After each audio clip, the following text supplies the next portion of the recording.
have reached the second part of understanding Hong Kong's domestic helper contract. This is Dalia at your service, and let's go to the video. 9A. In the event that the helper is ill or suffers personal injury during the period of employment specified in Clause 2, except for the period during which the helper leaves Hong Kong on his/her own volition. Volition is will or kagustuhan. For his/her own personal purposes, the employer shall provide free medical treatment to the helper. Free medical treatment includes medical consultation, maintenance in hospital, and emergency dental treatment. The helper shall accept medical treatment provided by any registered medical practitioner. So pag nagkasakit ka or you suffer from personal injury during the period na nagtatrabaho ka sa iyong employer, ang employer nyo po ay kailangang magbigay sa iyo ng free medical treatment, includes medical consultation, maintenance, ito check-up, maintenance in hospital, kung na-hospitalize ka, pagbabayad sa hospital, and emergency dental treatment para sa ipin. The helper shall accept medical treatment provided by any registered medical practitioner. Dapat registered medical practitioner ang pagdalhan sa inyo ng amo. B. If the helper suffers injury by accident or occupational disease arising out of and in the course of employment, the employer shall make payment of compensation in accordance with the Employees' Compensation Ordinance Chapter 282. So, if the helper suffers injury, kung na-injured by accident or occupational diseases, so pagpunta mo dito, fit to work ka habang nagtatrabaho ka sa amo mo, na-discover mo na nakadevelop ka ng sakit habang nasa employment ka ng iyong amo, ang amo ay magbabayad ng compensation in or accordance with the Employees' Compensation Ordinance Chapter 282. Nandun din ito sa yung yellow book na tinatawag. Nandoon ito, ang Employees' Compensation Ordinance Chapter 282 sa yellow book ng kontrata galing sa immigration. C. In the event of a medical practitioner certifying that the helper is unfit for further service, the employer may, subject to the statutory provision of the relevant ordinances, terminate the employment and shall immediately take steps to repatriate the helper to his/her place of origin in accordance with Clause 7. So, kung na-certified na ang helper ay unfit to work na at hindi na makakapagserbisyo sa amo, the employer may, subject to statutory provision of the relevant ordinances, terminate. Ang amo pwede nang mag-terminate ng employment and take immediate steps para pauwiin ang helper sa kanyang place of origin. Accordance with the Clause 7 from the previous video, nandun ang Clause 7 na tinang natalakay. 10. Either party may terminate this contract by giving 1 month's notice in writing or 1 month's wages in lieu of notice. So either way, helper man or employer ay pwedeng mag-terminate ng contract. 1 month notice or on the spot.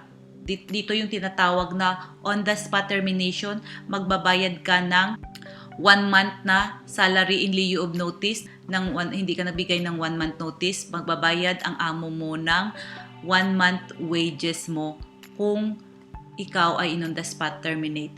But there are also grounds na tinerminate ka at ang rason ng amo mo ay nandoon sa grounds na wala siyang babayaran sa iyo dahil ang naging rason niya ay nandoon sa ayon sa batas sa Hong Kong ay pwede kang i-terminate at hindi ka babayaran. Nandoon rin yon sa yellow book nakasaad. 11. Notwithstanding Clause 10, either party may in writing terminate this contract without notice or payment in lieu in the circumstances permitted by Employment Ordinance Chapter 57. So ito na nga yung sinasabi ko, ang employer, either party, ang employer or ang helper, pwedeng mag-terminate without notice or pwedeng hindi magbayad ng isang buwan under circumstances na nandoon sa Employment Ordinance Chapter 57 ng Yellow Book. Kasi may mga grounds doon na pwede kang i-terminate agad-agad at walang babayaran ang amo mo or ikaw sa amo mo. 12. In the event of termination of this contract, both the employer and the helper shall give the Director of Immigration notice in writing within 7 days of the date of termination. Kung ang employer ang mag-terminate nito o ang helper man, within 7 days kung sa date ng ginawang termination letter, within 7 days dapat magbigay ng notice sa Director of Immigration within 7 days upon the date of the termination of contract.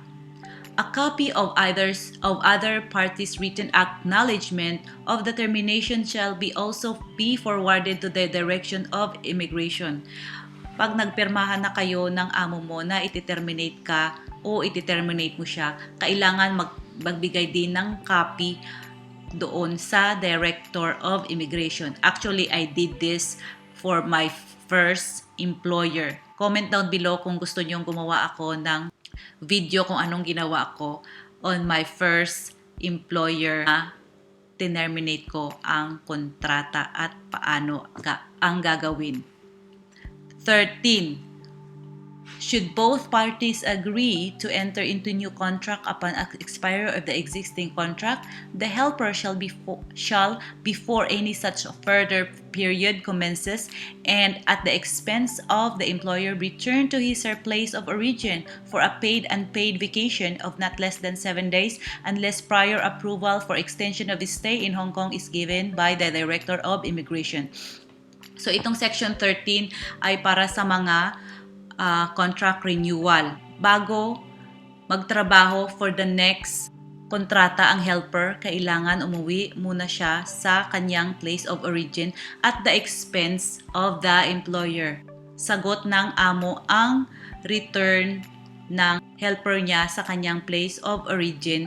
Depende kung paid or unpaid ang iyong vacation and not less than 7 days. So sa whole duration ng contract, 2 years, may after mong matapos ang iyong kontrata at gusto mong pirma ulit sa amo mo at gusto kang pirmahan ulit ng amo mo, mayroon kang 7 days na holidays na pwede mong iuwi sa Pilipinas. Unless prior approval for extension of stay in Hong Kong is given by the Director of Immigration. Unless nag-apply na kayo ng amo mo ng approval for extension of stay in Hong Kong. Ako lagi kong itong ginagawa bago ako uuwi sa Pilipinas, natanggap ko na ang aking extension of stay. Ang extension of stay can last for a year na hindi mo kailangang mag-exit sa Pilipinas or batay na lang sa iyong passport. Pag ang iyong passport ay less than 6 months ay mas less na rin ang ibibigay na extension of stay sa iyo ng immigration. Ibabase din nila yun sa iyong passport expiration. Pero kung ang iyong passport ay more than 1 year pa, usually nagbibigay sila ng extension of stay for up to 1 year na mag-stay dito na hindi mo kailangang mag-exit sa Pilipinas or kung saan man. 14. In the event of the death of the helper, the employer shall pay the cost of transporting the helper's remains and personal property from Hong Kong to his or her place of origin. Ito po ang pinaka nakakatakot, pero in the event na mamatay ang helper, ang amo po ang magbabayad ng pag-transport ng labi ng namatay na helper sa kanyang place of origin. 15. Save for the following variation. Any variation or addition to the terms of this contract, including the annex schedule of accommodation and domestic duties, during its duration shall be void unless made with the prior consent of the Commissioner for Labor. So kung nagawa na itong kontrata mo at gustong dagdagan ng amo mo ang iyong mga gawain at kung ilang mga tao ang pagsisilbahan mo sa bahay o kung lumipat kayo ng iyong tirahan, it is void or walang visa unless na lang nag-report siya ng mga changes na iyon sa Commissioner for labor. Ang amo nyo po ang magre-report ng lahat ng mga changes sa duties mo doon sa Commissioner for Labor. A variation of period of employment is stated in Clause 2 through an extension of the said period of not more than 1 month by mutual agreement and with prior approval obtained from the Director of Immigration. So sa Clause 2, sa previous videos na talakay na natin to, kung ang amo mo ay gustong extend pa ang iyong pagtatrabaho pero expired na ang iyong kontrata, pwede siyang kumuha ng approval sa Director of Immigration for not more than 1 month of mutual agreement. Kailangan magpirmahan kayong dalawa ulit na extend nyo for this time to this time ang iyong visa at ilalakad yun ng iyong employer para makakuha ng extension of visa sa Director of Immigration. Otherwise, pag expired na ang inyong visa, hindi ka na pwede pang magtrabaho sa iyong employer. Kailangan ang visa bago ma-expired ay ma-renew na or ma-extend na dahil illegal po yun kung nagtatrabaho ka pa na expired na ang iyong visa. B. A variation of employer's residential address is stated in Clause 3 upon notification in writing being given to the Director of Immigration provided that the helper shall continue to work and reside in the employer's new residential address. So pag ang employer nyo po ay naglipat ng bahay, kailangan magbigay siya ng notice doon sa immigration, sa Department of Immigration, magbigay siya ng notice na siya ay nag-change of address or nag-move siya para mailagay din doon sa helper's information na hindi na iba yon at sa ibang residents na nagtatrabaho ang helper dahil nga sinama na ni employer ay labag din po yun sa batas. Kailangan ang employer din ang magbigay ng notice doon sa immigration na nagbago na sila ng residence at lumipat na sila at yun na rin ang magiging address ng helper. Nangyari ito sa akin sa aking third contract. Lumipat ang amo, lipat ng bahay at nagbigay siya ng notice sa Director of Immigration na lilipat siya ng bahay at ako rin mag-iiba na rin ng address following their new address. C. A variation in the schedule of accommodation and domestic duties made in such manner as prescribed under the Item 7 of the Schedule of Accommodation and Domestic Duties. Okay, the Schedule of Accommodation and Domestic Duties will be for the next video kasi nandun yan siya pang third page ng kontrata. D. A variation of Item 4 of the Schedule of Accommodation and Domestic Duties in respect of driving of a motor vehicle, whether or not the vehicle belongs to the employer by the helper by mutual agreement in the form of addendum to the schedule and with the permission in writing given by the Director of Immigration for the helper to perform the driving duties. So, in D, lahat dito ng mga drivers ay ang kontrata nila ay under din sila ng domestic helpers contract.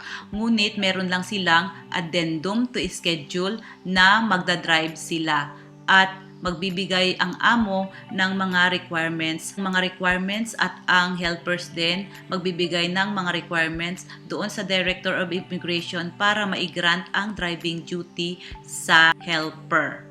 So kung wala kang addendum of the schedule, hindi ka pwedeng mag-drive ng kahit kanino pa mang vehicle sa amo mo man o kanino pa man.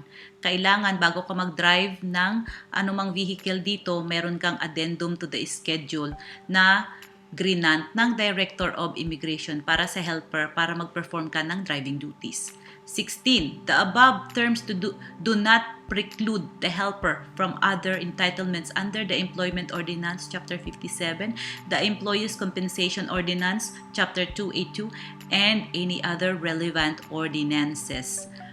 Ang lahat ng mga term na nabanggit ay hindi pinipigilan ang helper na magkaroon pa ng entitlement under the Employment Ordinance.